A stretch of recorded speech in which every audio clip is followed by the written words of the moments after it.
This game sucks. Castlevania 1 and 3 are great classic Nintendo games, but for Castlevania 2, Simon's Quest, the game designers obviously were not thinking straight.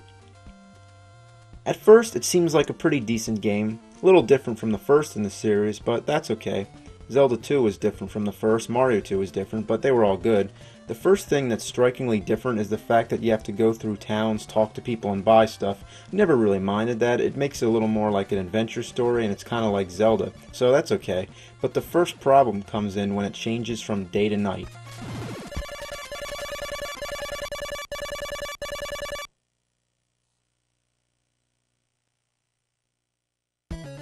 Why does this need to happen so often? Like every 5 minutes? Why does it take so long? Nobody feels like sitting through this every time. How would you like it if you were playing a game and then every 5 minutes I came over and paused it, then counted 10 tedious seconds and then let you continue to play the game?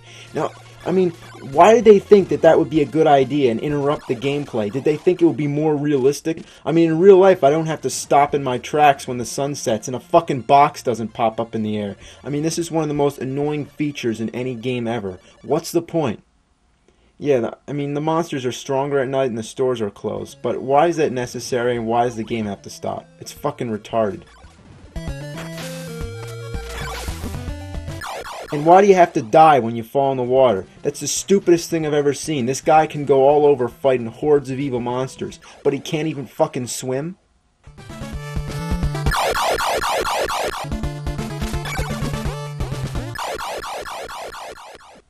Sometimes I don't feel like going down the stairs just to get down to ground level. I mean, there's no reason I should have to do that when I can just take a shortcut and jump down.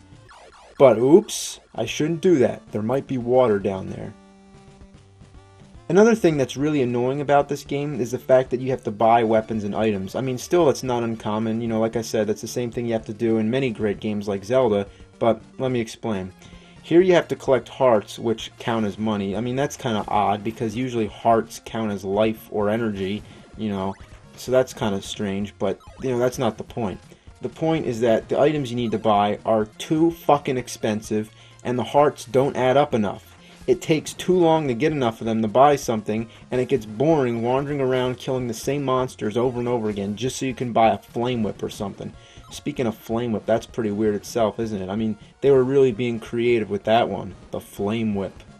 Anyway, about the hearts. It takes too long to buy stuff, and to add on to the problem, when you die, you lose all your hearts and you have to start all over again. I mean, doing this doesn't add to any of the game's difficulty or challenge, it just makes us have to do more of the same monotonous stuff over again, and it's not fun. It's boring. Oh look, I finally got enough hearts to go and buy a plant that I need to cross the swamp. Now let me get to the store. Oh shit, it's fucking nighttime. Now the stores are all closed and I have to wait for it to turn day again. Oh well, I might as well kill some zombies in the meantime and stock up on some more hearts. Oh shit, now I gotta start all over again. One of the worst things in the game are the pitfalls, which are areas where there's like stones or blocks that look like you could walk on them, but instead you just fall through. It's impossible to tell where these spots are the first time walking through, so you just have to keep throwing holy water all over to see where they are. It's retarded. Why should I have to do that? Again, it doesn't add up to any of the fun, challenge of the game. It's just unfair and it's annoying. In the dungeons, there's no bosses at the end, which is a big disappointment. Every Nintendo gamester knows that at the end of a level or a dungeon, labyrinth or whatever, there's always supposed to be a big guy who you fight. But here, they just got lazy and only put a few bosses in the game and left some of the dungeons just empty, like this one. So most of the dungeons you go through, the mansions to be exact, there's nothing at the end except for a crystal orb that you can't touch. In the rest of the Castlevania games, the tradition goes like this. You fight a boss, you defeat him, then an orb comes down, and you touch it. There you go, on to the next level. But in Castlevania II, how would you ever figure out that you're supposed to throw an oak stake at that orb? I mean, when you first get the oak stake, you assume it's a weapon, and you throw it only to find that it does absolutely nothing, and that you waste it by throwing it, so you have to get it all over again.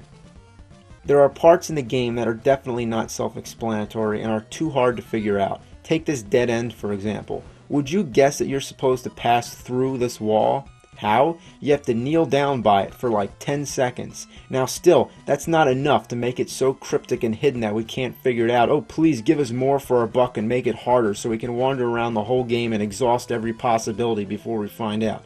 Okay, guess what? You need to have a red crystal selected and be kneeling down and wait a little while before this magic tornado comes and takes you to the next part of the game.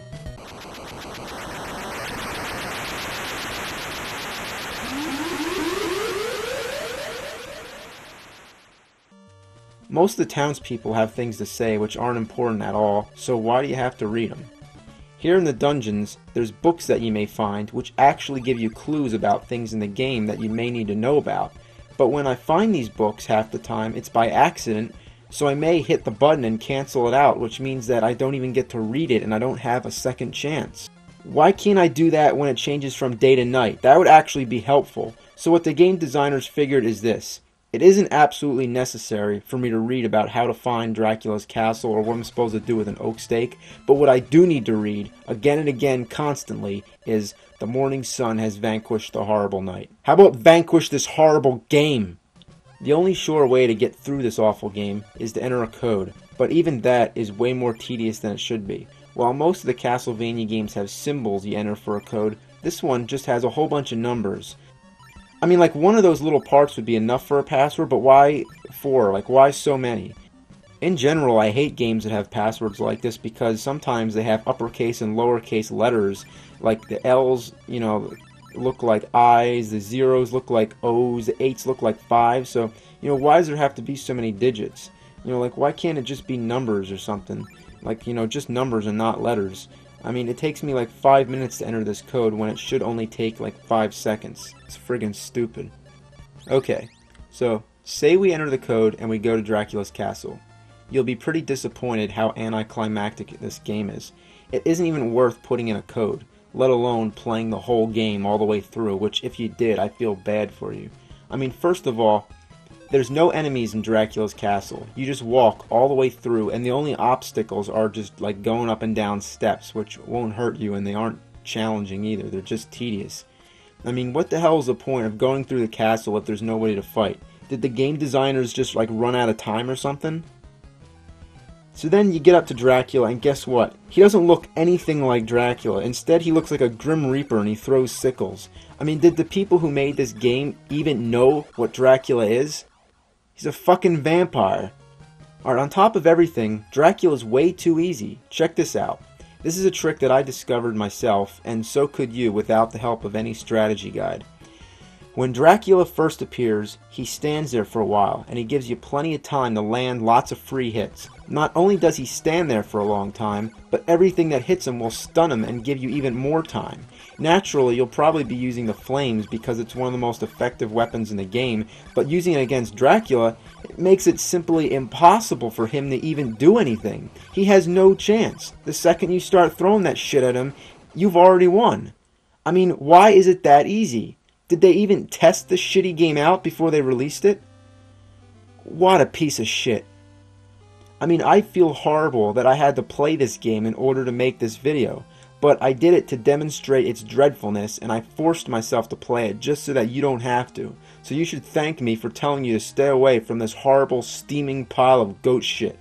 I mean, I know it's useless complaining about a game that was made back in the late 80s or earlier 90s or whatever, but it just blows my mind how fucking horrible it is. I mean, it's consistently annoying. Why? Why is it so bad?